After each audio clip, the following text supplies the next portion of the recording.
जैसा कि बताया गया था कि आज आप लोग का मैथमेटिक्स क्लास भारतीय संविधान का जितने टॉपिक मैंने आप लोगों को पढ़ा दिया था उन तमाम चीजों को आज हम 1 घंटे के अंदर पूरा ब्रीफ लेक्चर हम लोग सुनने वाले हैं। ये तमाम चीजें आप लोग नोट कर चुके हैं, जिनका क्लास छूट चुका है या समझ के एक तरह समझ लीजिए रिवीजन क्लासेस, एक तरह से पूरा का पूरा जो आपको एक वीक में पढ़ाया गया लगभग 1 से 2 वीक में, उसका पूरा निचोड़ आपको एक क्लास में दिया।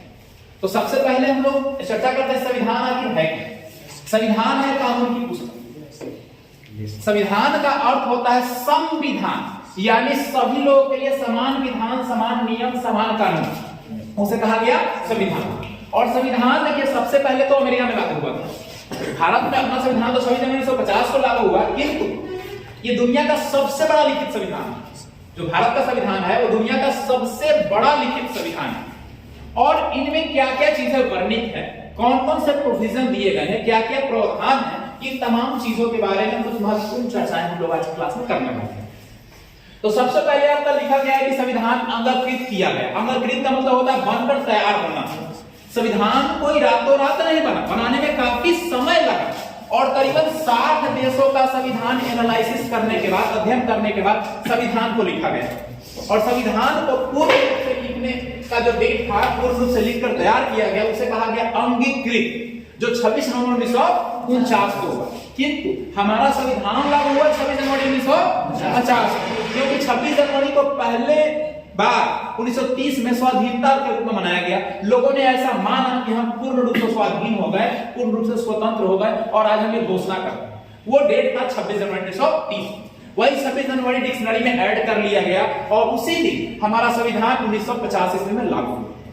26 जनवरी 1950 हमारा संविधान लागू हुआ। अगर आपको प्रश्न पूछता है कि भारतीय संविधान का मॉडल किस पे आधारित है, तो ब्रिटिश मॉडल। किस पे है? British model. क्योंकि आपके संविधान में 75% जो संविधान के तमाम प्रोविजन है वो अंग्रेजों द्वारा 1935 का एक्ट लागू किया गया था। 1935 में जो एक्ट लागू हुआ था, उस 1935 के एक्ट का करीबन 75% प्रोविजन आज आपके संविधान में है। और जो 25% है वो विभिन्न देशों से लिया गया स्वरूप है। भारत को कैसा संविधान चाहिए उसमें चेंजिंग करके यहाँ पे ऐड किया गया, लेकिन 75% 1935 के एक्ट का प्रोविजन है, इसीलिए कहा गया है कि ब्रिटिश मॉडल।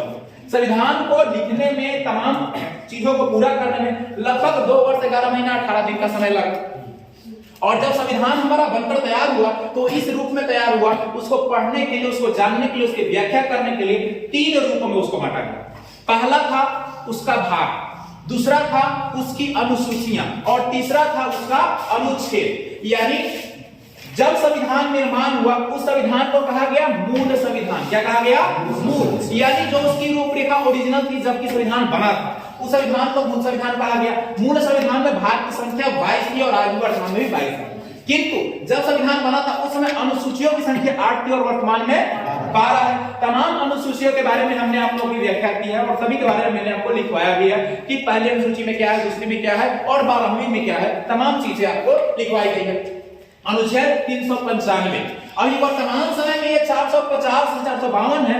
कैसे हैं? क्योंकि जो 395 मूल संविधान में थे आज भी 395 ही हैं, लेकिन ये 450 या 452 कब हो जाते हैं जबकि अनुच्छेदों में सह अनुच्छेद जोड़ा जाता है। जैसे 19 का क, 19 का ख, ए, बी ऐसे करके जोड़ा जाता है। उन सब को जोड़ने के बाद 452 की संख्या हो जाती है। और लगातार जब संशोधन होते रहेंगे, अगर नई चीजें आएंगी तो उसको जोड़ा जाएगा, तो ये निरंतर बढ़ सकती है। ये निरंतर बढ़ सकती है। आवश्यकता के अनुसार अनुसूचियां ही बढ़ाई जा सकती है, लेकिन भाग 2050 के बाद ही बढ़ेगा।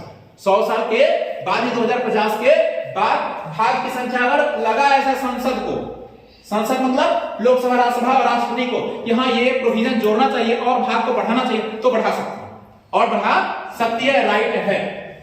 अब देखिए हम महत्वपूर्ण भागों के बारे में चर्चा कर रहे हैं। भाग 1 से हम प्रारंभ करते हैं। भाग 1 के अंतर्गत संविधान में रखा गया संघ और उनके राज्य से। संघ का मतलब होता है केंद्र, यानी भारत सरकार। संघ मतलब यूनियन, भारत सरकार। तो संघ और उनके राज्य से, यानी संघ के अंतर्गत जितने राज्य आते हैं उन तमाम चीजों को रखा गया है भाग 1 के अंदर, जिसमें कहा गया अनुच्छेद 1 कहता है आपका, अनुच्छेद 1 कहता है कि भारत राज्यों का संघ है यानी भारत क्या है, टोटल राज्यों को मिलाकर एक संघ बनाया गया है, एक परिसंघ है, जो मैंने चर्चा की थी पिछले क्लासों में आप लोगों को कि परिसंघ में क्या होता है, जिसको आसानी से टूटकर अलग हो सकता है, अलग हो जा सकता है, लेकिन संघ में एक बार जुड़ गए तो आप अलग नहीं हो सकते हैं। तो भारत क्या है, संघ है या परिसंघ है? भारत एक संघ है। तो भारत से कोई भी राज्य टूटकर अलग होना चाहे तो हो नहीं सकता, ये इम्पॉसिबल है। यानी जुड़ गए तो आपको भारत के साथ ही रहना है, भारत से आप अलग नहीं हो सकते। तो अनुच्छेद हमारा कहता है कि भारत राज्यों का संघ है, जो क्या है, जिससे कोई राज्य टूटकर अलग नहीं हो सकता, ये संभव नहीं है। दूसरा कह रहा है कि आपका संसद को यह अधिकार है, दूसरे अनुच्छेद के अंतर्गत ये कहता है कि संसद को यह अधिकार है। संसद मतलब, फिर मैं रिपीट कर रहा हूं, लोकसभा, राज्यसभा और राष्ट्रपति। संसद के 3 प्रमुख अंग है, लोकसभा, राज्यसभा और राष्ट्रपति। कोई भी चीज में परिवर्तन करना होता है अगर जो अनुच्छेद 368 के अधीन होता है, संवैधानिक संशोधन 368 के तहत किया जाता है संविधान में परिवर्तन, अगर जो 368 के अधीन होगा उसमें संशोधन करने के लिए पहले उसे विधेयक के रूप में लोकसभा में पास करनी होगी। लोकसभा में जब पास हो जाएगी तो वो राज्यसभा में जाएगा और राज्यसभा के बाद राष्ट्रपति का मुहर लगेगा। कभी कभी ऐसे प्रोविजन भी देखे गए हैं कि राष्ट्रपति पहले ही अनुशंसा किए कि हम ये एक कानून तैयार करते हैं जिसको पहले ही राष्ट्रपति सिग्नेचर कर देंगे, उसके बाद वो लोकसभा और राज्यसभा में पास होगी। जैसे फॉर एग्जांपल में 370 अनुच्छेद के प्रोविजन और 35A के प्रोविजन, ये दोनों चीजें हैं जो राष्ट्रपति की अनुशंसा से इसमें संशोधन किया गया। जो जम्मू कश्मीर को विशेष राज्य का दर्जा था, है ना, जो एक राज्य के रूप में था, उसको संशासित बना दिया गया, जम्मू को अलग कर दिया गया, लद्दाख को अलग कर दिया गया। तो ये 370 और 35A जो प्रोविजन है वो राष्ट्रपति की अनुशंसा पर किया गया है, राष्ट्रपति पहले ही हस्ताक्षर कर दिए हैं और बाद में लोकसभा और राज्यसभा में पेश हुआ। तो ऐसे प्रोविजन है, किया जा सकता है। तो 2 का अनुच्छेद कहता है कि संसद को अधिकार है कि वो क्या कर सकता है, किसी भी बाहरी राज्य को और किसी भी बाहरी देश को मिला सकता है भारत में, किसी भी राज्य को या किसी भी देश को भारत में मिला सकता है। इसके तहत सिक्किम को मिलाया गया। 35वें संविधान संशोधन के तहत 1974 में सह राज्य का दर्जा दिया गया। सह राज्य ने कहा सिक्किम के पहले आपके साथ मिलकर देखेंगे, अगर बढ़िया लगेगा, आपके विधि व्यवस्था बढ़िया होगा तो आपके साथ हमेशा के लिए हम जुड़ जाएंगे। तो रहा कुछ दिनों के लिए सह राज्य में, फिर उसको लगा कि नहीं, भारत के साथ जुड़ना बहुत अच्छा चीज है, तो भाई जुड़ के रह जाते हैं। तो पुनः अगला 36वां संशोधन हुआ 1975 में और 1975 के तक भारत सिक्किम का 22वां राज्य बन गया। क्या राज्य बन गया? 22वां राज्य बना। यानी पहले सहराज्य के रूप में जुड़ा आपका 35वां संविधान संशोधन में, 36वां संविधान संशोधन कहता है कि हम भाई पूर्ण रूप से राज्य का दर्जा प्राप्त करेंगे और आपके यहाँ 22वां राज्य के रूप में हमें अधिकार मिलना चाहिए। यानी भारतीय अगर संसद चाहे तो किसी भी राज्य को और किसी भी देश को भारत की सीमा में मिला सकती है, किंतु बिना राष्ट्रपति की अनुमति के। राष्ट्रपति की अनुमति लेना अनिवार्य नहीं है। वह भी अनुच्छेद का 3 भी कहता है कि संसद अगर चाहे तो किसी भी राज्य का नाम बदल सकता है, किसी के सीमा को बदल सकता है, यानी क्षेत्र उसका विस्तार कर सकता है, उसको घटा सकता है। और ये अधिकार प्राप्त है किसको? संसद को। लेकिन संसद में वो चीजें मैंने बताया कि 3 चीजों का 3 व्यक्तियों का होना जरूरी है, लोकसभा, राज्यसभा और राष्ट्रपति। लेकिन ये 368 अनुच्छेद में नहीं आता है।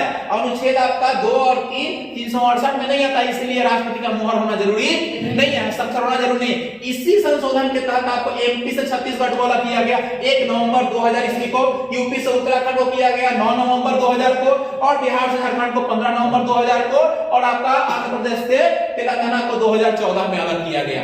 इसी प्रोविजन के तहत, क्योंकि सरकार के पास ये राइट है, संसद के पास राइट है कि किसी भी राज्य का विस्तार कर सकता है, किसी भी राज्य को तोड़ सकता है और उसकी सीमा को बढ़ाया घटा सकता है, नाम बदल सकता है। तो ये चीजें अनुच्छेद 3 का कहता है। अनुच्छेद 4 क्या कहता है? अनुच्छेद 4 कहता है कि 2 और 3 में जो भी प्रावधान दिए गए हैं, अब 2 में क्या प्रावधान दिए गए हैं? किसी भी देश और राज्य को हम मिला सकते हैं, ये प्रावधान है। अनुच्छेद 3 में क्या प्रावधान है? किसी भी राज्य का नाम बदल सकते हैं, सीमा का विस्तार कर सकते हैं, उसके क्षेत्र का विस्तार कर सकते हैं, ये तमाम चीजें हम कर सकते हैं। बंटवारा कर सकते हैं राज्य का, जैसा कि हुआ। ये तमाम प्रोविजन 2 और 3 में है, जिसके लिए राष्ट्रपति की कोई अनुमति लेने की जरूरत नहीं। क्यों?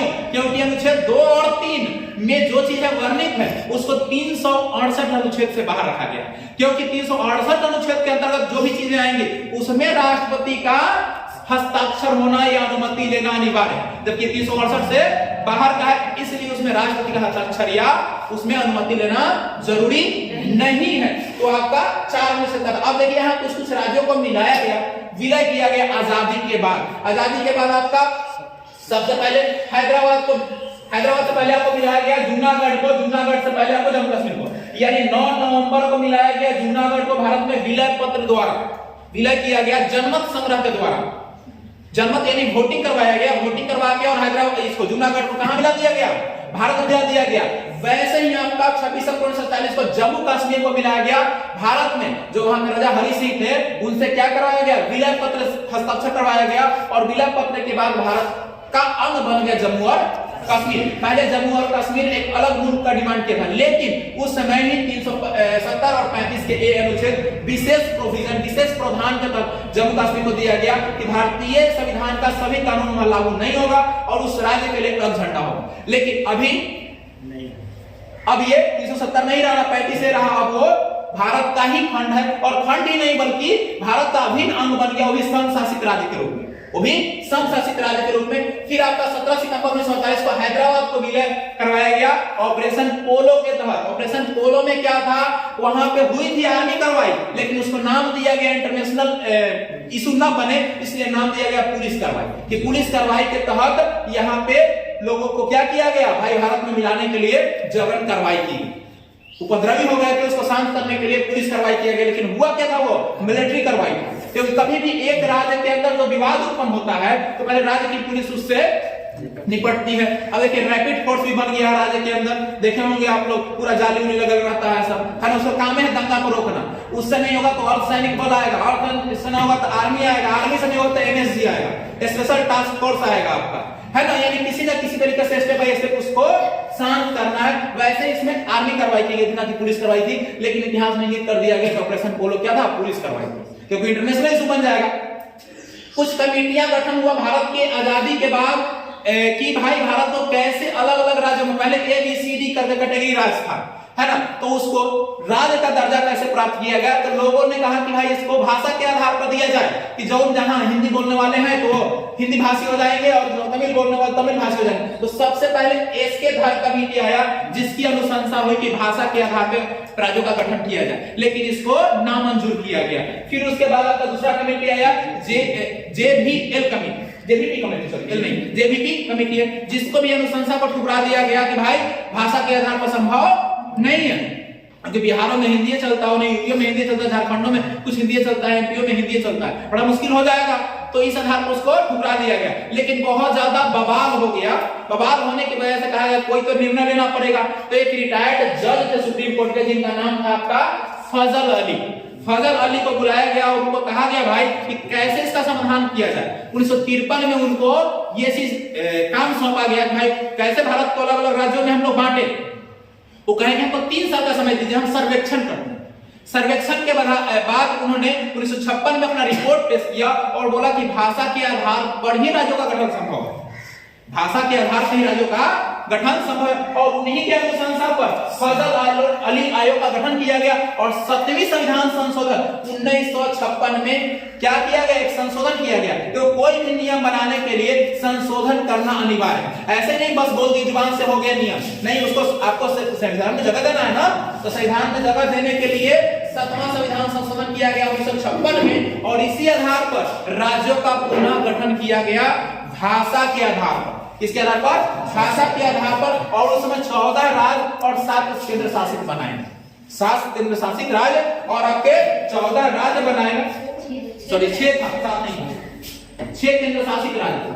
ठीक है, ये भाषा के आधार पर बनाया गया। सब मतलब हैदराबाद को भाषा के आधार पर किया गया था। तो इस आधार पर राज्यों का पुनः गठन हुआ, जो कि आपके तमाम चीजें भाग 1 के तहत आते हैं, संघ और राज्य क्षेत्र के अंतर्गत। अब हम लोग दूसरे भाग की ओर चलते हैं। दूसरा भाग था आपका नागरिकता, जो कि अनुच्छेद आपका 5 से लेकर 11 तक इंगित है, यानी अनुच्छेद 5 से लेकर 11 तक आपका नागरिकता है। अब सबसे पहले नागरिकता को भारतीय संविधान में स्थान कब मिला? 1955 के अधिनियम के तहत। पूछ सकता है आपका प्रश्न कि बताइए भारतीय संविधान में नागरिकता को स्थान किस अधिनियम के तहत मिला? तो 1955 के अधिनियम के तहत। अब क्या कहता है ये, इसका प्रोविजन क्या कहता है, तमाम अनुच्छेद क्या कहते हैं, और पहला जो प्रथम अनुच्छेद यानी कहने का मतलब है कि 5वां अनुच्छेद नागरिकता के अंदर पहला जो अनुच्छेद हो जाएगा, ऐसे टोटल 5वां अनुच्छेद हो जाएगा। 5वां अनुच्छेद क्या कहता है? 5वां अनुच्छेद कहता है कि आजादी से पहले भारत में रहने वाले सभी भारतीयों को नागरिकता दे दी जाएगी। नागरिकता तो समझते हैं ना आप लोग, नागरिकता की पहचान कैसे की जाती है? आपके जन्म मृत्यु प्रमाण पत्र के आधार पे आधार कार्ड, वोटर आईडी कार्ड, आज के समय में पैन कार्ड आपका नागरिकता का पहचान है। आपका आधार कार्ड ही नहीं है, वोटर आईडी कार्ड ही, कोई मूल प्रमाण पत्र नहीं है, तो क्या भारत के नागरिक माने जाएंगे? संभव ही नहीं। और नागरिकता अगर मैं ये तो समझ ले कि बिना प्राण का शरीर, नागरिकता अगर आपके पास नहीं है तो बिना प्राण का शरीर का जो महत्व रहता है वही आपका महत्व रह जाएगा। तो नागरिकता होना जरूरी है किसी न किसी देश का। और भारत में एकल नागरिकता है। एकल नागरिकता मतलब सीमा के अंदर, भारत के अंदर रह रहे हैं तो आपको एक ही नागरिकता मिलेगी। ऐसा नहीं कि भारतीयों का मिलेगा, पाकिस्तानियों का मिलेगा, आपको जा मिल जाएगा, जापानों का मिल जाएगा, एक के देश का नागरिकता मिलेगा। और भारत के किसी राज्य में रहिए, बिहार में रहिए, यूपी में रहिए, झारखंड में रहिए, एमपी में रहिए, छत्तीसगढ़ में रहिए या कहीं रहिए, आप भारत के नागरिक कहे जाएंगे, लेकिन उस राज्य के निवासी कहे जाएंगे। ऐसा नहीं कि बिहार में रह रहे हैं तो उसकी नागरिकता अलग है, झारखंड में चल गए तो उसकी नागरिकता अलग है, अच्छा लगे यूपी में तो नागरिकता अलग है। वो निवासी भले कहे जाएंगे। बिहार में रहे, कल के गए हुए गया गोवा में शिफ्ट हो गए तो गोवा के नागरिक कहे जाएंगे, आप गोवा के निवासी कहे जाएंगे, लेकिन नागरिक कहां कहे जाएंगे? भारत में कहे जाएंगे। नागरिकता एक, ठीक है। तो अनुच्छेद 5 क्या कहता है कि भारत में रहने वाले सभी भारतीयों को नागरिकता दे दी जाएगी जो भी आजादी से पहले या आजादी तक भारत में रहे। अब क्या कहता है अनुच्छेद 6? आपका अनुच्छेद कहता है 6 कि 19 जुलाई 1948 से पहले जो लोग वापस आ गए, यानी चले गए थे भारत छोड़ के, वो वापस आ गए तो उनको भी नागरिकता दे दी जाएगी। लेकिन अगर उसके बाद जो आएंगे तब, तो उसके लिए बनाया एक रूल जिसका दिया परमिट रूल नाम। रजिस्ट्रेशन करवाना पड़ेगा, आपको एक फॉर्म भरना पड़ेगा। फॉर्म भर के उस पर आपको रखा जाएगा 6 महीने के लिए अलग। उसके बाद आपके नेचर को एनालिसिस किया जाएगा कि वाकई में ही आदमी नागरिकता देने योग्य है कि आतंकवादी गतिविधि का है, भारत में नागरिकता लेके यहाँ बम विस्फोट करना चाहता है, अराजकता फैलाना चाहता है। वो 6 महीना आपको सर्च किया जाएगा और उसके बाद लगे भारत सरकार को कि हाँ नागरिकता देना है तो देगा, नहीं देने का मतलब है तो वापस टिकट कटा देगा कि जहां से आए वहीं पे आप चले जाइए, आपकी यहाँ एंट्री नहीं होने वाली है। तो वो 6 महीने तक आपको रखेगा अलग आवास में और वहां एनालिसिस करेगा। उसके बाद मन होगा तो देगा, नागरिकता तो वापस भेज देगा। ये आपका अनुच्छेद 6 कहता है। उसको परमिट रूल कहा गया। क्या कहा गया उसको? Permit rule. अनुच्छेद 7 कहता है कि आजादी से पहले मोहम्मद अली जिन्ना क्या किए थे कि आजादी होने से पहले 1940 में तो हो गया भाई कि चलिए पाकिस्तान एक अलग मुल्क बनेगा, कैबिनेट मिशन आया 46 में। उस समय ये प्रस्ताव पास हो गया कि भाई आजादी उसी समय दी जाएगी जब ये पाकिस्तान अलग मुल्क बनेगा। तो क्या किया मोहम्मद अली जिन्ना? पहले ही माइंडसेट कर दिया मुस्लिम लोगों को कि भारत में रहोगे तो नरकीय जीवन रहेगा, चलो जन्नत का शहर तुम्हारा है पाकिस्तान। तो लेके पहले ही चल रहा है, आजादी से पहले ही लोग 1 मार्च 1947 से पहले ही लोग चला गया। चलिए अब तो चलता है जन्नत के शहर में, वहां चले गए और वहां गए तो पता लोग चला कि तो हम थकास के चक्कर में कंकास में आ गए, है ना। यहाँ जन्नत के चक्कर में हम कब्र में पहुंच गए हैं, यहाँ तो खाने पीने के सोचना अपने में लड़ रहा है। तो उस स्थिति में वो लोग वापस आना भारत में चाहते थे। तो बोला भारत भाई कि जो चले गए हैं पाकिस्तान का नाम पे पाकिस्तान, वो भी अगर आ जाते हैं तो हम उनको भी नागरिकता देंगे। यानी उनको ऐसा नहीं कहेंगे भाई तुम तो पहले ही चला गया अब आओगे तो नहीं देंगे। कल का बुला हुआ अगर सुबह का बुला शाम को अगर आ जाता है तो हम उसको एक्सेप्ट करने वाले तैयार हैं। तो भारत तैयार है, ठीक है भाई आइए आपको हम नागरिकता देने वाले हैं। तो ये आपका अनुच्छेद कौन है? 7 है। 7 में कहता है कि 1 मार्च 1947 से पहले ही चले गए वो भी अगर वापस आते हैं तो उनको भी नागरिकता हम क्या कर देंगे? दे देंगे। अनुच्छेद 8 कहता है कि कोई अगर व्यक्ति विदेश घूमने गया, नौकरी करने गया, ये गया मुझे शादी कर लिया, तो उसकी नागरिकता हम समाप्त नहीं करेंगे।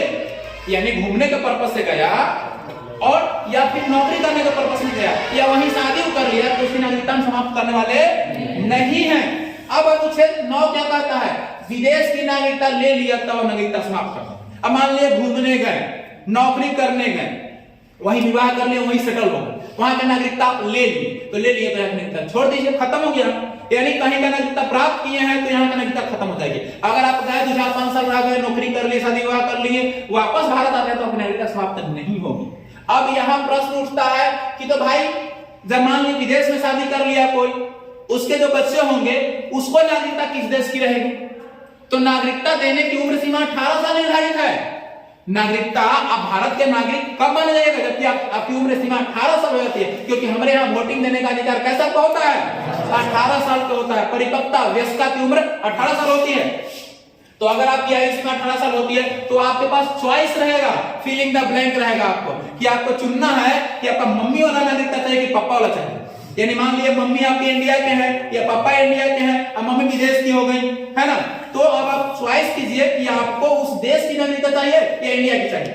तो जहां की आप चॉइस करेंगे वहां की नागरिकता आपको दे दी जाएगी। लेकिन मान लीजिए किसी ने शादी किया विदेश में और उसकी पत्नी वहां की नागरिकता छोड़ के आ गई वापस इंडिया में, और अब उसका बच्चा कहेगा नहीं हमको नानी वाला नागरिकता चाहिए, नानी के यहाँ वाला, तो नागरिकता उसको नहीं मिलेगा, क्योंकि उसकी माता ने नागरिकता का त्याग कर दिया। अब त्याग कर दिया तो उस देश के आप नागरिक नहीं है, उस आधार पर आपको नागरिकता नहीं दी जाएगी। ठीक है, ये सब किसमें वर्णित है?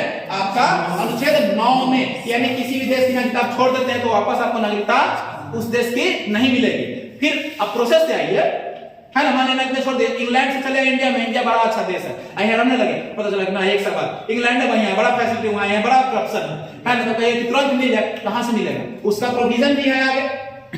अब कह रहा है 10 कि भारत के नागरिक तभी तक नागरिकता तब तक बनी रहेगी जबकि आप देश विरोधी कोई कार्य नहीं करते हैं। यानी भारत के अंदर रह रहे हैं, कोई देश विरोधी कोई आतंकवादी संगठन से आप नहीं जुड़े हुए हैं, भारत में बम विस्फोट वगैरह ये सब नहीं करवाना चाहते हैं, कोई अराजकता नहीं फैलाते हैं, तब तक आपकी नागरिकता कोई हटा नहीं सकता। ऐसा नहीं है कि मतलब राजनीतिक पार्टी एक दूसरा से दुश्मन लेने के लिए जिसकी सरकार बनी हुई है, अच्छा फलना हमारा बड़ा विरोध किए थे, उन्होंने नागरिकता खत्म करते हैं, चुनाव नहीं लड़ेंगे, है ना, तो ऐसा राइट है नहीं। हाँ, ये सब साबित हो जाता है सर्वोच्च न्यायालय द्वारा उस व्यक्ति ने देश विरोधी कार्य किया है तो माननीय सर्वोच्च न्यायालय ही उसकी नागरिकता समाप्त करेगा, वो भी गृह मंत्रालय के अनुशंसा पर संसद में पेश करके कि हमारी इसकी नागरिकता समाप्त कर देनी चाहिए क्योंकि इसने ऐसा कार्य किया। लेकिन सर्वोच्च न्यायालय उसको प्रमाणित करेगा तब, ऐसा नहीं कि मन में आया बस कर दिया, ऐसा नहीं कर सकता।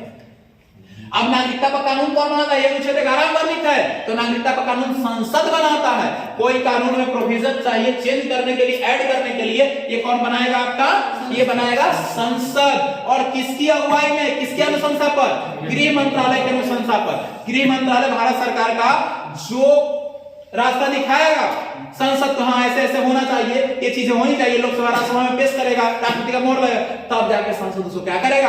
कानून का दर्जा देगा। अब नागरिकता प्राप्त करने की विधि कितनी है? कोई भी व्यक्ति अगर नागरिक बनना चाहेगा तो उसकी कितनी विधियां हैं? 5 विधियां हैं। पहला विधि है जन्म के आधार पर।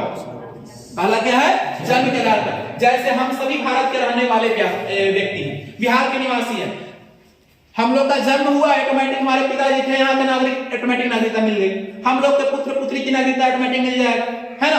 यानी अगर हम पहले से यहाँ हैं, यहाँ हमारा जन्म हुआ है, जन्म स्थान के अनुसार से नागरिकता आपको मिल जाएगी। इसको 1986 में संशोधन किया गया था। दूसरा, वंश के आधार पर नागरिकता।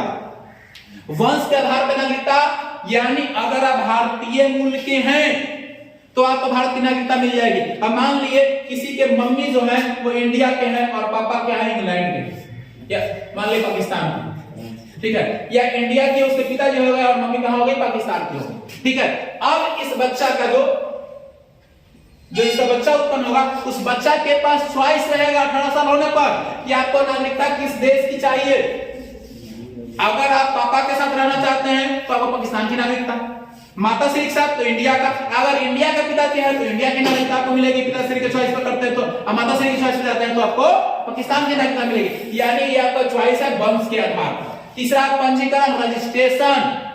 यानी आप मान लिए इंडिया में रह रहे हैं, 7 सालों से रह रहे हैं, तो इंडिया में आप अप्लाई कर सकते हैं कि हमको भारत का सिटीजनशिप चाहिए, नागरिकता चाहिए। सरकार उसको सोचेगी, विचार करेगी और उसको अगर सब चीज सही रहा तो आपको नागरिकता दे दी जाएगी। और चौथा कार्य है देशीकरण, यानी किसी देश को आप छोड़ के चले गए या किसी देश में जाके बस गए और 12 साल से वहां रह रहे हैं, 12 साल या उससे अधिक से आप रह रहे हैं, तो नागरिकता सरकार का कर्तव्य बनता है कि लोगों को नागरिकता दे दिया जाए। फिर है अर्जित भूमि के आधार पे, जैसे आपने देखा सिक्किम को भारत में मिलाया गया सहराज्य फिर राज्य के रूप में, तब सिक्किम राज्य को आप मिला लिए, उसके क्षेत्र को मिला लिए, तो वहां के लोग नागरिक कहां के रहेंगे? भारत के रहेंगे। यानी अर्जित भूमि के आधार पर जिस देश का आपको भूमि प्राप्त है उस देश की नागरिकता आपको मिल जाएगी। तो ये 5 प्रोविजन है जिसके आधार पर किसी व्यक्ति को नागरिकता दी जा सकती है। आपका कह रहा है कि नागरिकता में संशोधन कब कब हुआ, तो सबसे पहला संशोधन 5 संशोधन हो चुके हैं नागरिकता के अंतर्गत। पहला 1986, दूसरा 1992, तीसरा 2005, चौथा 2015 और पांचवा 2019। इसी के तहत एनआरसी और सीए भी आया था, क्योंकि आप लोगों को मैंने बताया था है ना, नागरिकता में संशोधन करने के लिए अल्पसंख्यकों को भारत में भाई स्थान मिलेगी, जो कि दूसरे देश में सताए गए हैं, जैसे बौद्धी जैनी ये लोग थे, तो वो लोग को यहाँ भारत में नागरिकता दे दी जाएगी। और भारत में जो लोग अवैध तरीके से रह उसकी नागरिकता हटा दी जाएगी, ये भी था एनआरसी के तहत, है ना। अब देखिए नागरिकता समाप्त होने के सब, नागरिकता समाप्त अब कैसे की जाएगी, सिटीजनशिप समाप्त कब हो सकता है आपका, तो सिटीजनशिप समाप्त करने के लिए सबसे पहला अगर आप अन्य देश की नागरिकता प्राप्त कर लिए तो ऑटोमेटिक भारत की नागरिकता समाप्त हो जाएगी। क्यों, क्योंकि भारत में एकल नागरिकता है, दो देश की नागरिकता एक साथ आप प्राप्त नहीं कर सकते हैं। तो जैसे ही आप दूसरा देश की नागरिकता लीजिएगा भारत की नागरिकता खत्म हो जाएगा। दूसरा, इच्छा अनुसार नागरिकता छोड़ दें। अगर आपको मन है कि हम इंग्लैंड में रह रहे हैं, इंग्लैंड हमारे लिए बहुत बढ़िया है, तो इंग्लैंड छोड़ भारत का नागरिकता छोड़ देंगे। मदर टेरेसा आई, भारत में उसको मन लग गया कि भारत में रह जाए, तो दूसरा देश की नागरिकता छोड़ भारत में रहने लगी। एनी विसेंट का भी वही हाल हुआ। तो आप नागरिकता छोड़ते हैं किसी देश का, तो आपको नागरिकता किसी देश की प्राप्त हो जाएगी। तीसरा कह रहा है कि अगर आप देश विरोधी कोई कार्य करते हैं, यानी कोई वैसा कार्य करते हैं जो कि अनैतिक है, देश विरोधी है, आप पागलपन के शिकार हो गए हैं। क्या हो गए हैं, पागलपन के शिकार हो गए हैं, धोखे से नागरिकता प्राप्त कर लिए हैं और बिना बताए हुए किसी देश में जाके आप रह रहे हैं, अगर ये सब काम कर रहे हैं आप, तो आपकी नागरिकता इस देश से समाप्त कर सकते हैं। पहला, आप देश विरोधी काम किए। दूसरा, पागलपन के आप शिकार हो गए, पागलपन में आप कुछ भी कर सकते हैं, तो नागरिकता समाप्त। तीसरा कह रहा है कि धोखे से नागरिकता प्राप्त कर लिए। चौथा कह रहा है आपका कि बिना बताए हुए 7 वर्ष या उससे अधिक समय से आप किसी अन्य देश में रह रहे हैं, तो आपकी नागरिकता क्या हो जाएगी, समाप्त कर दी जाएगी। सरकार के पास ऐसा राइट है। अब हमारा भाग 3 आता है, मूल अधिकार या मौलिक अधिकार। मूल अधिकार या मौलिक अधिकार। मूल अधिकार कहां के संविधान से लिया गया, अमेरिका के संविधान से लिया गया। इसकी संख्या कितनी है वर्तमान समय में, 6 है। पहले कितना था, 7वां अधिकार संपत्ति का अधिकार था, जिसे माननीय सर्वोच्च न्यायालय ने क्या कर दिया, हटा दिया, क्योंकि उसका दुरुपयोग ज्यादा होने लगा था। दुरुपयोग के कारण उसको अब कानूनी अधिकार कर दिया। संपत्ति का अधिकार अब मौलिक अधिकार न होकर क्या है, कानूनी अधिकार है। अभी वर्तमान में अधिकारों की संख्या 6 है। एक मैंने ट्रिक लिखा है और ट्रिक के आधार पे आपको अधिकार आपके 12 से लेकर 35 तक, 12 से लेकर 35 तक, इनकी संख्या कितनी है, 6 है। एक ट्रिक है, ट्रिक से आप इस अधिकार को देख सकते हैं। क्या है, समान तंत्र शोध का शिक्षा का अधिकार दिया। पहला है समान, समान से समता और समानता का अधिकार। दूसरा है तंत्र, तंत्र का मतलब होता है स्वतंत्रता का अधिकार। तीसरा है शोषण का विरुद्ध अधिकार, यानी कोई आपको शोषण करता है उसके विरुद्ध आपके पास अधिकार है। ये कहता है 4 आपका धार्मिक स्वतंत्रता का अधिकार, 5 कहता है शिक्षा और संस्कृति पाने का अधिकार, और 6 कहता है संवैधानिक उपचारों का अधिकार। यानी तमाम अधिकार आपको प्राप्त हैं, ये तमाम अधिकार आपको प्राप्त है। अब सभी अधिकारों के बारे में अलग अलग चर्चा करते हैं। जैसा कि मौलिक अधिकार की परिभाषा दिया गया अनुच्छेद 12 के अंतर्गत। अनुच्छेद 12 में क्या है, आपके मौलिक अधिकार की परिभाषा दी है कि मौलिक अधिकार का मतलब क्या होता है, मूल अधिकार होता है आपको जो प्राप्त होता है। अनुच्छेद 13 कहता है कि हमारे मूल अधिकार किसी भी व्यक्ति के मूल अधिकार को प्रभावित करता है तो मूल अधिकार को रोका जा सकता है। सभी व्यक्तियों को मूल अधिकार प्राप्त है, लेकिन अगर किसी व्यक्ति का मूल अधिकार किसी व्यक्ति का मूल अधिकार अगर किसी व्यक्ति के मूल अधिकार को प्रभावित करता है तो उसके मूल अधिकार को रोका जा सकता है। अब बोलने का अधिकार हर एक किसी व्यक्ति को है ना, लिखने का अधिकार हर किसी व्यक्ति को है, लेकिन ये नहीं है कि आप किसी के विरुद्ध गलत बोलिएगा, किसी को गाली दीजिएगा, किसी को अवहेलना कीजिएगा। अगर किसी को गाली दे रहे तो कहीं ना कहीं उसका मौलिक अधिकार को उल्लंघन किए, तो उस कंडीशन में वो व्यक्ति सीधे सुप्रीम कोर्ट जा सकता है, सीधे सुप्रीम कोर्ट जा सकता है। सुप्रीम कोर्ट जाने का उसके पास रास्ता साफ, यानी आप किसी व्यक्ति का मूल अधिकार को अवहेलना नहीं कर सकते हैं।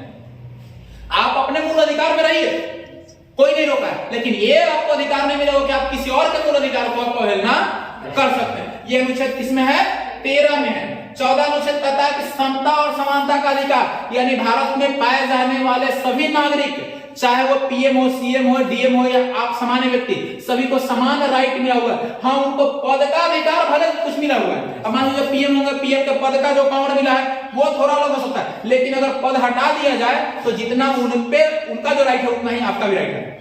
वही किसी की हत्या करते हैं तो ताजरा तो हिंदू तफा 302 के तहत उनको भी फांसी मिलेगी, और आप भी अगर किसी की हत्या करते हैं और सिद्ध होता है तो फांसी मिलेगी या उम्र कैद मिलेगी। यानी जो सेक्शन उन पे लगेगा वो सेक्शन आप पे भी लगेगा।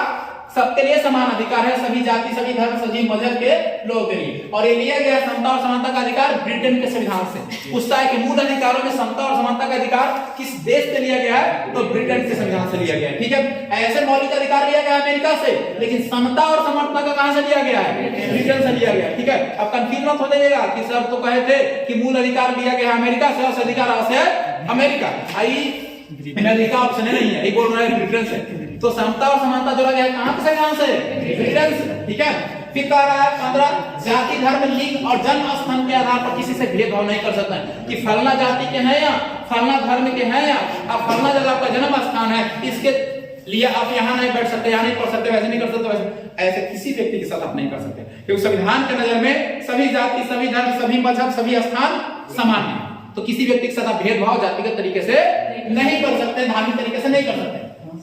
अनुच्छेद 16 कहता है लोक नियोजन में अवसर की समानता। लोक नियोजन यानी कहीं कैंप लगाकर नौकरी दिया जा रहा है, कहीं भी कैंप लगाकर नौकरी दिया जा रहा है, उसके अकॉर्डिंग अगर आपकी एलिजिबिलिटी है तो आप जा सकते हैं। ये नहीं रोक दिया जाए कि आप फलना जाति के हैं तो आपको एंट्री नहीं हो, आप फलना धर्म के हैं तो आप इसमें आप काम नहीं कर सकते। अगर उसकी जो क्वालिफिकेशन डिसाइड की गई है उस क्वालिफिकेशन में आप हैं तो आप बेशक उसमें जा सकते हैं, आपको राइट मिला हुआ है। सरकारी संस्थाओं के लिए, प्राइवेट संस्थाओं के लिए वैलिड नहीं है। यानी सरकारी संस्था जो लोक नियोजन के अवसर में आप उसमें उपयोग कर सकते हैं। इसके अलावे ओबीसी, एससी, एसटी के लिए विशेष प्रोविजन दिया गया आरक्षण। इसी के तहत ओबीसी, एससी, एसटी के लिए आरक्षण की व्यवस्था भी की गई है अनुच्छेद 16 के तहत। अनुच्छेद 17 कहता है अस्पृश्यता काम, छुआछूत काम, यानी कोई आपसे जातिगत तौर पे घृणा करता है, छुआछूत की भावना रखता है तो आप उसका विरोध कर सकते हैं, क्योंकि आपको इसका राइट है। कोई व्यक्ति किसी से छुआछूत और जात पात का भेदभाव नहीं कर सकता। अनुच्छेद 18 उपाधियों का, उपाधि मतलब किसी व्यक्ति को कोई उपाधि दिया जाता है। जैसे महात्मा गांधी जी को महात्मा को उपाधि दिया गया, राष्ट्रपिता का उपाधि दिया गया, है ना, वल्लभ भाई पटेल को सरदार की उपाधि दिया गया। इस तरीके से बहुत सारे क्रांतिकारियों को उपाधि दिया गया, तो उपाधियां की अंत हो गए। अब आप किसी व्यक्ति को उपाधि नहीं दे सकते हैं। किस किस क्षेत्र को छोड़कर, अगर शिक्षा जगत में कोई अच्छा करता है उसको उपाधि दे सकते हैं। जैसे जो पीएचडी कर लिए उनको प्रोफेसर लगा सकते हैं, जो पीएचडी कर लिए वो डॉक्टर लगा सकते हैं, ये उपाधि है शिक्षा क्षेत्र का। एमबीएस कर लिए डॉक्टर लगा सकते हैं, तो ये उपाधि है, इसको आप नहीं रोक सकते, ये आपको नहीं रोक सकते। ये पढ़े सेना के क्षेत्र में मिलता है ना, सेना के क्षेत्र में आपको मिलता है, सेना में एडमिरल होते हैं, कर्नल होते हैं, लेफ्टिनेंट होते हैं, ये सब होता है ना, तो ये सब उपाधि आप नहीं रोक सकते हैं, ये उपाधि उसको मिल सकता है। सुरक्षा क्षेत्र में भारत रत्न से अगर कोई व्यक्ति सम्मानित है उपाधि रख सकता है। पद्म विभूषण से कोई उसको दिया गया है तो उसमें उसको उपाधि मिल सकता है, उसमें आप नहीं रोक सकते। अगर इसके अलावे अगर विदेश से आपको कोई उपाधि मिला या आप विदेशी किसी व्यक्ति को उपाधि दिए तो उस समय राष्ट्रपति की अनुमति लेना अनिवार्य है कि इस उपाधि को हम रखें या ना रखें। तो राष्ट्रपति अगर अनुमति देते हैं तभी आप उस उपाधि को रख सकते हैं। ये अनुच्छेद 18 कहता है, यानी मुख्य रूप से उपाधियों का अंग। अनुच्छेद 19 कहता है अभिव्यक्ति की स्वतंत्रता। अभिव्यक्ति यानी हर एक व्यक्ति को जीने की स्वतंत्रता है, अपने मान सम्मान बचाने की स्वतंत्रता है, इसके अलावा बोलने की स्वतंत्रता है, लिखने की स्वतंत्रता है, झंडा लहराने की स्वतंत्रता है, किसी का पुतला दहन करने की स्वतंत्रता है, और आरटीआई राइट टू इंफॉर्मेशन की स्वतंत्रता है, सूचना पाने की अधिकार की स्वतंत्रता है। अब बोलने की स्वतंत्रता इसका मतलब नहीं है किसी के शादी में जयमाला पे जाकर बोलिएगा राम नाम सत्य है ना, बोलने का मतलब ये नहीं है। अब वहां अगर आप ये वर्ड बोलते हैं तो किसी का मौलिक अधिकार का उल्लंघन कर रहे हैं। तो क्या कहता है अनुच्छेद 13 कि आपको मौलिक अधिकार प्राप्त है, इसका मतलब ये नहीं किसी के और के मौलिक अधिकार की आप अवहेलना कीजिएगा, यानी आप 13 का उल्लंघन कर दीजिएगा। तो इसलिए वही शब्द बोले जिससे किसी के मौलिक अधिकार का उल्लंघन नहीं होता है, वही शब्द लिखे जिससे आपका किसी का मौलिक अधिकार का उल्लंघन नहीं करते हैं, ठोस एविडेंस है आपके पास, पुख्ता सबूत है, तब आप लिख सकते हैं। अन्यथा ऐसे आप किसी मौलिक अधिकार का उल्लंघन नहीं कर सकते। पुतला दहन कर सकते हैं विरोध में, अक्सर देखते हैं पुतला दहन होता है ना। पुतला दहन से वैसे टैर जला देता है, लोग बताइए टैर जलाने से कितना प्रदूषण फैलता है, लेकिन सब नेता लोग के चक्कर में आदमियों को ला जाता है और वही श्वसन क्रिया करता है, अपना जिंदगी कम करता है। बताइए जला रहे हो, सुन रहे हैं, सोचने वाली बात है सब। 19 का खा कहता है बिना हथियार के कोई भी सभा कर सकते हैं, मीटिंग कर सकते हैं, आयोजन कर सकते हैं बिना हथियार के। अब इलीगल हथियार लेके आप बैठ जाएगा, आयोजन कीजिएगा तो वो चीज आपको गलत है। हाँ, आपका लाइसेंस से आपको डर है तो आप रख सकते हैं, लेकिन बिना हथियार के सभा करने का अधिकार है। ग कहता है संगठन बनाने का अधिकार है, कोई भी आप संगठन ग्रुप वगैरह बना सकते हैं, उसमें ज्वाइन हो सकते हैं, लेकिन वो भी लीगल तरीका से। अभी नहीं कहता हूँ संगठन बना लीजिए, है ना, कोई भी संगठन यानी जो कि सही हो, लीगल हो। घ कहता है कि बिना रोक टोक के घूमने की स्वतंत्रता है, लेकिन कुछ स्थलों को छोड़कर। अब कहिए कि हमें पीएमओ हाउस में घूमना है, घूमने देगा? राष्ट्रपति भवन में घूमना है, घूमने देगा? विधानसभा में घूमना है, घूमने देगा क्या? नहीं घूमने देगा। एनएससी के ऑफिस में जाके घूमना है हमको, घूमने देगा क्या? नहीं घूमने देगा। कुछ विशेष स्थलों को छोड़कर बाकी तमाम जगहों पर आप घूम सकते हैं। पर्यटन स्थल हो गया, पार्क वगैरह हो गया, ऐसे आप बस, रेलवे स्टेशन, मंदिर, मस्जिद घूमना है आप घूम सकते हैं, लेकिन कुछ विशेष स्थलों को छोड़कर। अंग कहता है किसी भी क्षेत्र में बसने की स्वतंत्रता। देखिए जब तक आपका ये जम्मू कश्मीर था उस समय तक बसने की स्वतंत्रता नहीं, लेकिन जम्मू कश्मीर में, लेकिन अब सभी जगह आप बस सकते हैं। अब सभी जगह आप जमीन ले सकते हैं, रेसिडेंशियल बना सकते हैं, आवासीय वहां बना के रह सकते हैं। सब कहता है कि संपत्ति का अधिकार था इसमें, लेकिन इसको हटा दिया गया भारतीय संविधान के 44वें संविधान संशोधन 1978 के तहत। और यह कहां है संपत्ति का अधिकार? अनुच्छेद 300 के क में रखा गया। 6 कहता है व्यवसाय करने का अधिकार, यानी आप कोई भी जीविका चलाने के लिए बिजनेस व्यवसाय कर सकते हैं, आपको कोई रोक नहीं सकता है। अनुच्छेद 20 कहता है दोषसिद्धि का संरक्षण, यानी जब तक आप पर कोई इल्जाम प्रमाणित नहीं होता है तब तक आप अपना संरक्षण कर सकते हैं। अगर पुलिस आपके यहाँ आएगी तो ऐसा नहीं है कि पुलिस आए और डर के कहे कि भाई चलो हमरा ले चलो, उसे पूछ सकते हैं, काउंटर क्वेश्चन कर सकते हैं किस आधार पर आपको गिरफ्तार कर रहे हैं। या कभी कभी विशेष प्रोविजन में मैंने बताया था कि कोई राजनेता लोग होते हैं या कोई फिल्म इंडस्ट्री को होते हैं, वो अपना अरेस्ट वारंट कुछ दिन के लिए टाल सकते हैं, है ना। मान लीजिए किसी घर में कोई व्यक्ति किसी को आग दिए हुए है, आप उस पर कोई केस कर दिया, आप कल उसको क्या करना है ना कि मतलब क्रियाक्रम करना है, और उस कंडीशन में एक दिन के टाल सकते हैं।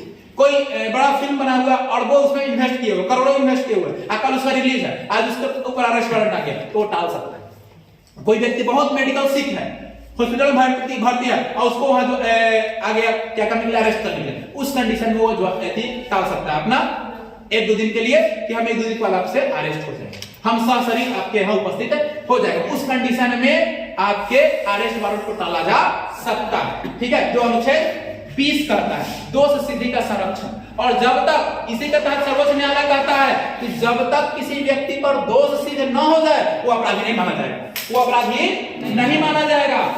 जब तक उस पर दोष सिद्धि नहीं होता है तब तक वो अपराधी इस श्रेणी में नहीं आएगा। अनुच्छेद 21 कहता है कि प्राण और जान की स्वतंत्रता, और धुआं से अधिक मतलब गाड़ी से अधिक धुआं दे रहा है, ये बिना हेलमेट के आप सफर कर रहे हैं, पुलिस चालान काट दे। ये पुलिस को राइट है कि आप किसी के प्राण नहीं ले सकते हैं, किसी के देह की स्वतंत्रता उसके पास है, शरीर को बचाने की स्वतंत्रता है। पुलिस अगर आपको हेलमेट पहनने के लिए रोक रहा है, यानी कहीं ना कहीं आपके शरीर की रक्षा करवा रहा है, तो ये राइट है उसके पास, आप चालान काट सकता है। अधिक धुआं दे रहा है गाड़ी आपको तो चालान कर सकता है, क्योंकि पॉल्यूशन फैला रहा है जिससे किसी की जान भी जा सकती है।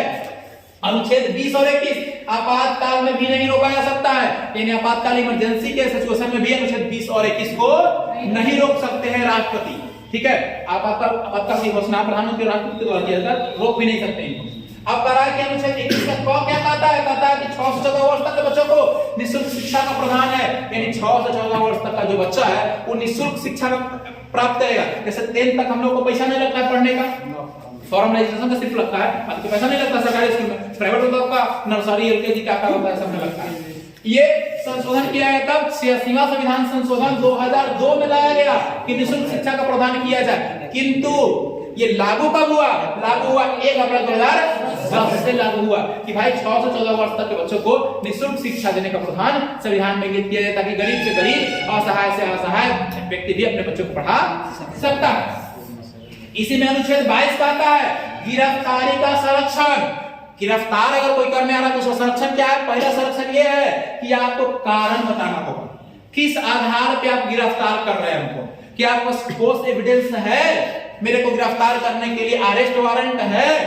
किसी किसी केस में अरेस्ट वारंट की भी जरूरत नहीं पड़ती। मान लो किसी ने आपके ऊपर हत्या का इल्जाम लगा दिया कि आपने उसकी हत्या की है, उस कंडीशन में बिना अरेस्ट वारंट के भी आपको गिरफ्तार किया जा सकता है। लेकिन बहुत बड़े अगर वो चेहरा हो तो अरेस्ट वारंट की जरूरत पड़ जाती है। तो ये सब कंडीशन को ध्यान रखना है। इसके अलावा दूसरा है 22 के ख कहता है कि 24 घंटे के अंदर जब अरेस्ट किया है तो 24 घंटे के अंदर सशरीर उसको न्यायालय के सामने, मजिस्ट्रेट के सामने उपस्थित करना पड़ेगा, जिसमें आवागमन और छुट्टी को छोड़ के। अब मान ले किसी को सैटरडे को गिरफ्तार करना तो संडे को उसको पेश करना है, लेकिन संडे तो पेश कर नहीं सकते हैं, तो मंडे आप कर सकते हैं। या किसी चीज का अवकाश है तो आप उसको रख सकते हैं। नहीं तो ऐसे अगर वर्किंग डे नहीं है तो आपको सशरीर 24 घंटा के अंदर उसको क्या करना होगा? न्यायालय या मजिस्ट्रेट के सामने आपको पेश करना होगा। अनुच्छेद ग कहता है कि जो व्यक्ति को आपने अरेस्ट किया है, जिसमें किसी सजा का इल्जाम लगा हुआ है, वो व्यक्ति को अपना मनपसंद वकील रखने की अनुमति है। वो जैसा चाहेगा वैसा वकील अपना रख सकता, आप उसको रोक नहीं सकते हैं। अनुच्छेद 23 कहता है आपका कि बाल श्रम पर रोक, यानी छोटे बच्चों से काम नहीं करवा सकते हैं या जबरदस्ती किसी से काम नहीं करवा सकते हैं। ये अनुच्छेद 23 के अंतर्गत है। बाल श्रम करने का मतलब है कि 14 साल से नीचे वाले बच्चे या फिर जबरदस्ती किसी से काम करवा रहे हैं। जैसे पहले होता था बंधुआ मजदूर, गिरमिटिया मजदूर, आप लोग सुने होंगे। अनुबंधित मजदूर उसी को कहा जाता है। गुलाम बना बना के लोगों को काम करवाया जाता है ना, जबरन काम करवाया जाता है। सिनेमा में भी आप लोग देखे होंगे, लोहा या कोयला, कोयला सिनेमा है ना, इतना बंधुआ ही था ना वो। तो इस तरह से नहीं, लोहा में था, कोयला में था, लोहा में, ठीक है। तो वैसे मुझे बहुत सारे मुझे आप देखे होंगे कि जबरन लोगों से काम करवाया जाता था बंधुआ बना के। तो वो चीजें अब प्रावधान में नहीं, आप किसी को जबरन काम करवा नहीं सकते हैं। 24 कहता है कि 14 वर्ष से कम बच्चों को खतरनाक काम करने पर रोक। खतरनाक काम करने के जगह पे यहाँ पा सकता है कंपनी फैक्ट्री में काम करने की पाबंदी दे सकता है आपको क्वेश्चन। 21 अनुच्छेद के तहत 14 वर्ष से कम बच्चों को कल कारखानों में काम करने की अनुमति नहीं है। तो अनुच्छेद 24, 14 साल से कम बच्चा, अनुच्छेद 24, ठीक है। अक्सर कंफ्यूजन में होता है कि 6 से 14 पढ़े वाला कि काम करे वाला, तो 14 वर्ष से कम काम करने वाला है तो 24 में है, अब पढ़ने वाला है तो 21 से कम है। ये दोनों में कंफ्यूजन मत होइएगा, ये अक्सर एग्जाम में देता है, ठीक है। तो यह ध्यान रखना है। 25 कहता है कि धार्मिक स्वतंत्रता, यानी अपने धर्म के प्रति लोगों को स्वतंत्रता प्राप्त है। अब स्वतंत्रता क्या प्राप्त है? अगर हिंदू धर्म से हैं आप तो आप टीका कर सकते हैं, आप टीका कर सकते हैं। ऐसा नहीं किसी जगह पे चलेगा टीका करके तो कहा टीका कर दिया, टीका करके जा सकते हैं। अगर आप हिंदू धर्म से बिलोंग करते हैं तो आप मुस्लिम इस्लाम धर्म से बिलोंग करते हैं तो आप दाढ़ी बढ़ा के जा सकते हैं, कोई आपको नहीं रोकेगा कि आप दाढ़ी बढ़ा के चले जाए। हाँ, लेकिन सेना वगैरह में कुछ प्रावधान है, सेना का अलग कानून है, वो आगे बताएंगे। सेना इस चीज को नहीं मानती। तीसरा चीज है आप कृपान, कृपान मतलब पगड़ी, अगर सिख है तो पगड़ी बांध सकते हैं, और कुड़की होता है जो चाकू होता है, कृपान तलवार, वो आप ले सकते हैं, यानी पगड़ी बांध सकते हैं और तलवार अपना लेकर चल सकते हैं। वो एरोप्लेन में भी सबका अलाउ होता है। तो कुछ कुछ विशेष प्रावधान दिए गए हैं अपने धर्म से जुड़े हुए लोगों पर। फिर कह रहा है 26 सामूहिक रूप से धार्मिक प्रचार की स्वतंत्रता, यानी समूह बनाकर आप अपने धर्म का प्रचार कर सकते हैं। अगर सनातन धर्म से है, हिंदू धर्म से है तो आप प्रचार कर सकते हैं। इस्लाम धर्म वाला अपना करेगा, सिख धर्म वाला अपना करेगा, ईसाई वाला अपना करेगा। जबरन नहीं करवा सकते, जबरन नहीं करा सकते, स्वतंत्र रूप से अपना कर सकते हैं। फिर कह रहा है 27 धार्मिक आय पर टैक्स न देने का प्रावधान, यानी धर्म से मंदिर, मस्जिद, सिख गुरुद्वारा से कमाए गए पैसे पर टैक्स न देने का प्रावधान है, यानी सरकार उस पर टैक्स नहीं लेगी। ये जबरन नहीं है कि आपको टैक्स देना ही देना है। अब सुने ही होंगे आप लोग कि राम मंदिर के लिए जितना पैसा डोनेट हुआ उसके सिर्फ कमीशन से, है ना, कमीशन से सिर्फ क्या होगा मंदिर उतना बने, यानी कितना पैसा होगा सोच लीजिए, है ना। उसको सिर्फ इंटरेस्ट से, कमीशन से जो बैंक दिया उससे मंदिर बने। 28 कह रहा है सरकारी धन से चलने वाले संस्था पर आप धार्मिक शिक्षा नहीं दे सकते हैं। अगर सरकारी धन से, यानी सरकार किसी संस्था का संचालन कर रही है तो वहां पे आप अपने इच्छा अनुसार किसी धर्म को शिक्षा नहीं दे सकते। हिंदू धर्म से है तो हिंदू धर्म का शिक्षा नहीं दे सकते। इस्लाम धर्म के हैं, मान लो आप प्रिंसिपल आ गए इस्लाम, तो कहेंगे अल्लाह इस्लाम में पढ़ाई पढ़ाएंगे। अगर हिंदू चले गए तो कहेंगे ना हिंदू धर्म में पढ़ाई पढ़ाएंगे, ऐसा नहीं। अब इसी के तहत आपका संस्कृत वगैरह है। संस्कृत जो शब्द है वो ऐसा नहीं है कि सनातन धर्म के वो ज्ञान है, वो एक क्या है, भाषा है। संस्कृत क्या है, भाषा है। और उर्दू जो है वो एक भाषा है। उर्दू क्या है, भाषा है। उसको संस्कृति में नहीं लेके चला गया है। उर्दू और अरबी क्या है, भाषा है, इसलिए मदरसा वगैरह में उर्दू और अरबी पढ़ाई होता है। और हम लोग के यहाँ जो मठ वगैरह होता है उसमें संस्कृत की पढ़ाई की जाती है। ठीक है, अब अनुच्छेद 29 कहता है कि अल्पसंख्यकों के हितों का संरक्षण। अल्पसंख्यक यानी जिसकी संख्या कम होती है। भारत के अंदर किसकी संख्या कम है, तो जैनी, बौद्धिज्म, इस्लाम धर्म के मानने वाले लोग, पारसी धर्म को मानने वाले लोग, ये सब लोगों की संख्या क्या है, ईसाई की संख्या कम है। ये सब आ जाएंगे अल्पसंख्यक में। क्या आ जाएंगे, अल्पसंख्यक। तो उनको संरक्षण, उनको सुरक्षा देना धर्म है, भारत का कर्तव्य है। अनुच्छेद 30 कहता है कि अल्पसंख्यकों को शिक्षा का संरक्षण, यानी अल्पसंख्यक ओबीसी, एससी, एसटी ये नहीं आएंगे अल्पसंख्यक। अल्पसंख्यक आएंगे जिनकी संख्या कम है, यानी मुस्लिम आ जाएंगे, बौद्धिस्ट आ जाएंगे, जैनी आ जाएंगे। ये लोगों को मॉनेटरियल का छूट होता है। आप रेलवे वगैरह का फॉर्म भरिएगा किसी जिसमें तो कॉलम होता है मॉनेटरियल, यानी अल्पसंख्यक होता है। तो अल्पसंख्यक का पैसा सीधे कम लगता है, आधा सीधे हो जाता है। 500 का लगा तो सीधे 250 हो जाएगा। अल्पसंख्यक को मॉनेटरियल का छूट दिया जाता है, यानी उनके लिए शिक्षा में भी आपको प्रदान होता है, या फिर अलग अलग तरह के स्कॉलरशिप लोगों को दिया जाता है।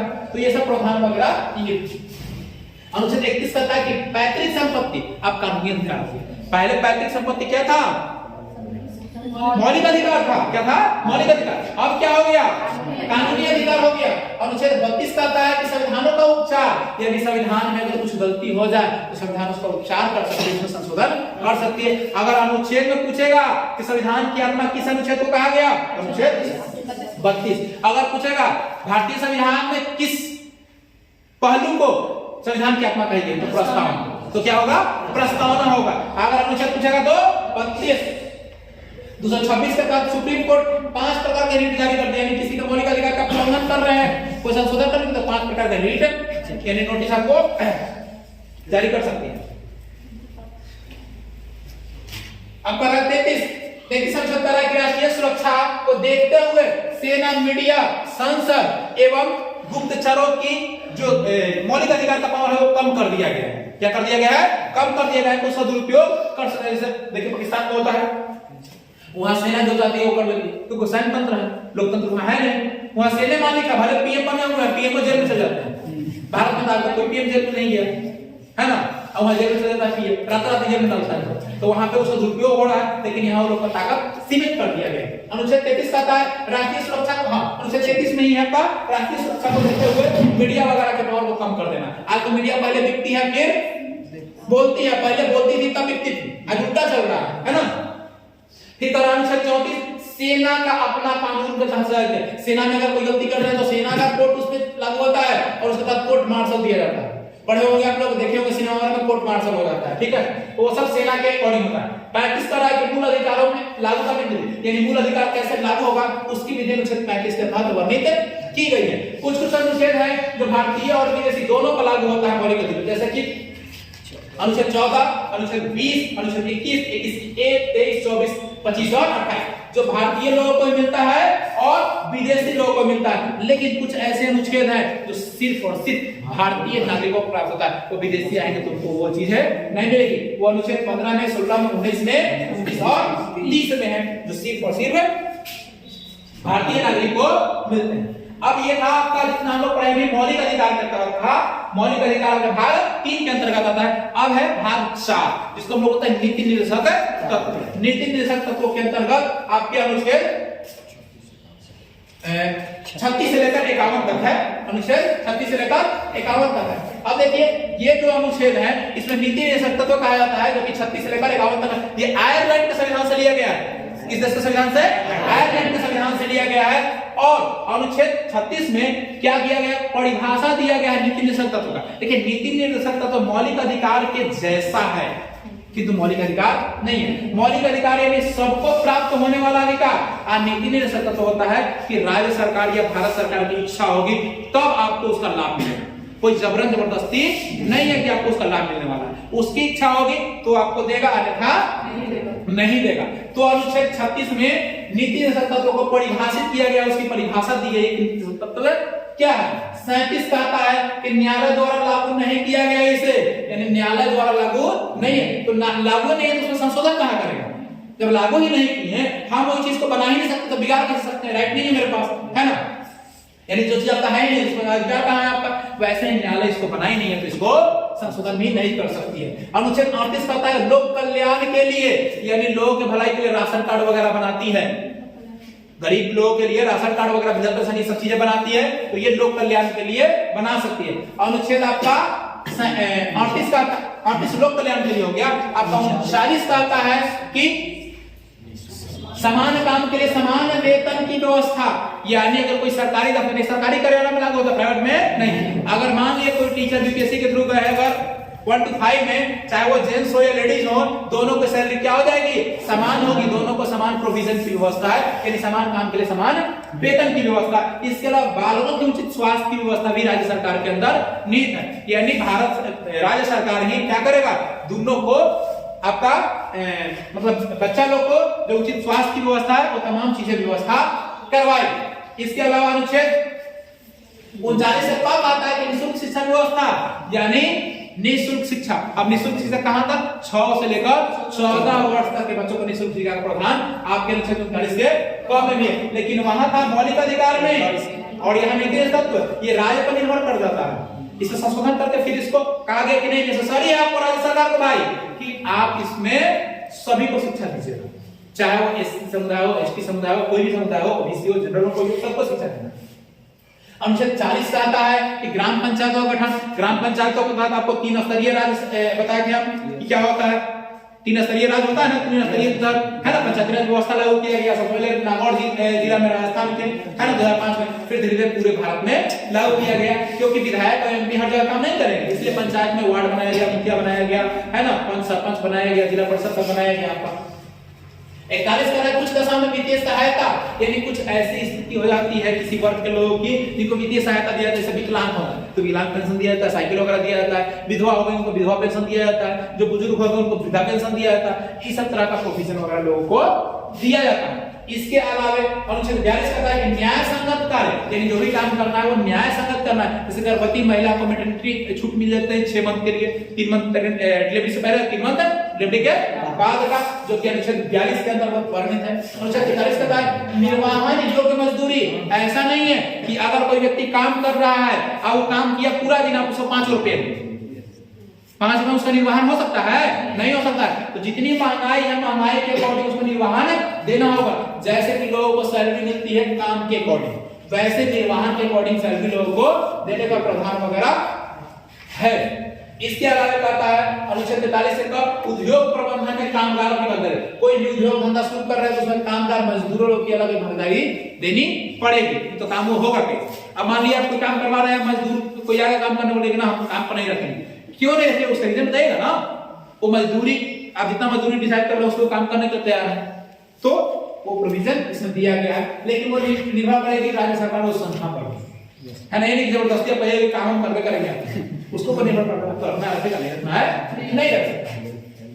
आपका 44 के सहकारिता कोऑपरेटिव बताए थे आप लोगों को, सुधा वगैरह है ना, ये सब क्या है कोऑपरेटिव, यानी उसको और सरकारी कहेंगे, सरकारी नहीं कर सकते ना प्राइवेट नहीं कर सकते, कोऑपरेटिव कहेंगे उसको और सरकारी कहेंगे।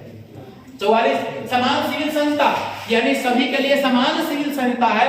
सिविल समझते हैं, सिविल मतलब इसमें मारपीट दंगा फसाद नहीं होता है, जो नॉर्मल जमीनी विवाद होता है जिसमें शादी उदी के लिए या फिर तलाक का विवाद होता है उसको सिविल संहिता कहा गया। तो समान सिविल संहिता दिया गया है विवाह के लिए, विवाह विच्छेद के लिए, तलाक के लिए भी और मैरिज के लिए।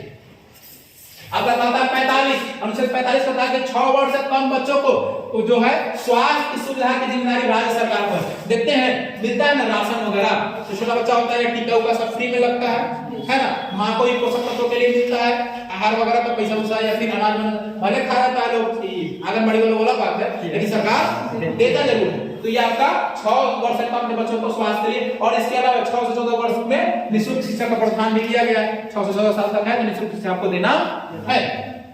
और उससे 46 कहता है कि ओबीसी एससी एसटी को विशेष आरक्षण। अब ईडब्ल्यूएस भी जुड़ गया, अब क्या जुड़ गया इसमें, ईडब्ल्यूएस भी जुड़ गया है। पहले ओबीसी एससी एसटी के लिए विशेष आरक्षण की व्यवस्था की गई थी 46 के अंतर्गत। अब 47 कहता है कि पोषायुक्त आहार, यानी राज्य सरकार की दायित्व है कि जो उसके राज्य में जो बिक्री हो रहा है सामान अनाज वगैरह उसमें पोषायुक्त यानी पोषण वाला रहे।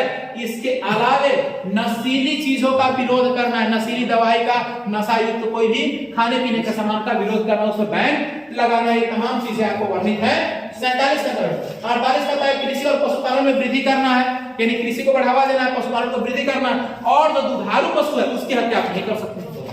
अगर उसकी हत्या करते हैं तो आप कहीं ना कहीं इसका विरोध कर रहे हैं, और राज्य सरकार की तरफ से वैसे व्यक्तियों को सजा देने का प्रावधान किया जाए। अनुच्छेद 49 कहता है 48 कहता है कि पर्यावरण और वन्य जीवों का संरक्षण करना है। पेड़ पौधा काट दीजिएगा तो वन विभाग तुरंत गर्दन पकड़ लेगा आपका, तुरंत अरेस्ट वारंट इशू हो जाएगा, नॉन वारंट आपको हो जाएगा, है ना।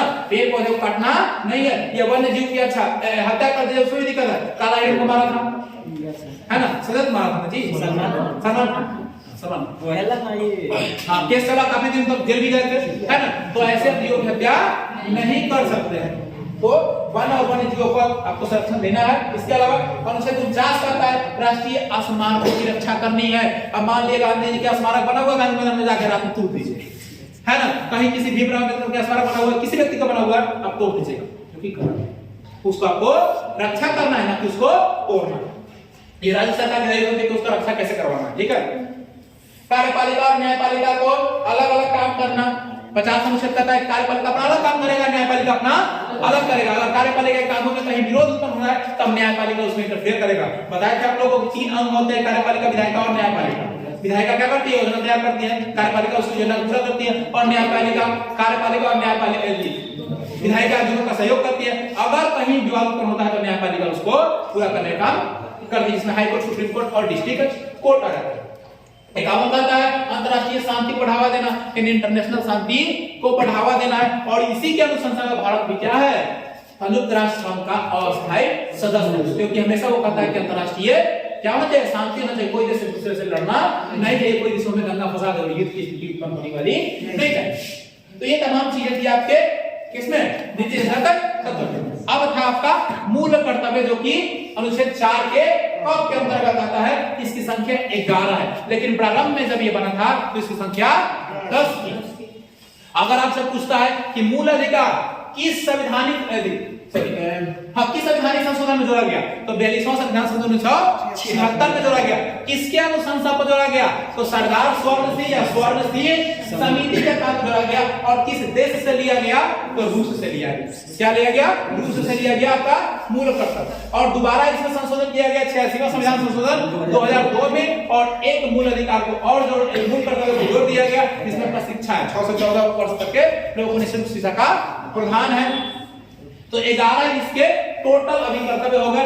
और कर्तव्य जो होते हैं वो संविधान में अपरिवर्तनीय होते हैं, जिसको परिवर्तन आप नहीं कर सकते हैं। लेकिन बाकी जो मूल अधिकार है उस संविधान में परिवर्तन किया जा सकता है। तो ये दोनों चीजें, मूल अधिकार और मूल कर्तव्य से सबसे ज्यादा प्रश्न आते हैं एग्जामिनेशन में। तो इन दोनों चीजों पर विशेष ध्यान रखना है, और ये ध्यान रखना है कि कौन संशोधन किया जा सकता है, कौन संशोधन नहीं किया जा सकता।